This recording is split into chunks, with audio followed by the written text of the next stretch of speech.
In today's video, I'm going to teach you how to switch accounts on Discord Mobile.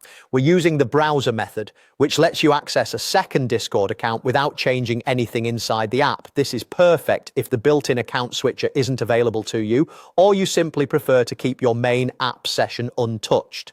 Here's the idea. Your Discord app stays signed into your primary account as usual. Then you open a mobile browser and sign into your second account there. This creates two separate sessions, the app for one account and the browser for the other. You can jump between them by switching apps on your phone. Start by opening Chrome if you're on Android or Safari if you're on iPhone. In the address bar, type discord.com and go straight to the official site.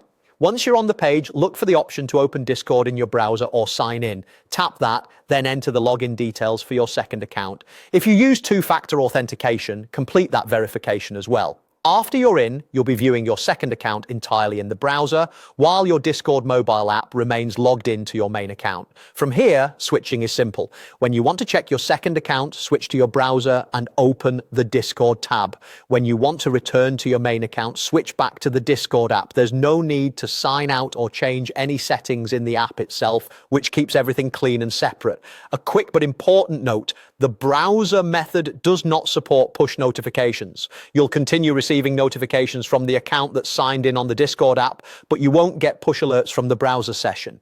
If staying on top of messages in the second account is important, make a habit of checking that browser tab periodically. A few tips to keep things smooth. Keep the Discord tab open so it's easy to jump back in. If you find yourself getting logged out, make sure cookies are allowed for discord.com in your browser. Also, if your phone tries to open the Discord app when you tap a link, look for an option to continue in the browser so you remain in the second account. And if you're using a shared device, remember to log out of the browser session when you're done. That's it. With your app logged into one account and your browser logged into another, you can switch accounts on Discord Mobile quickly and reliably without changing anything in the app.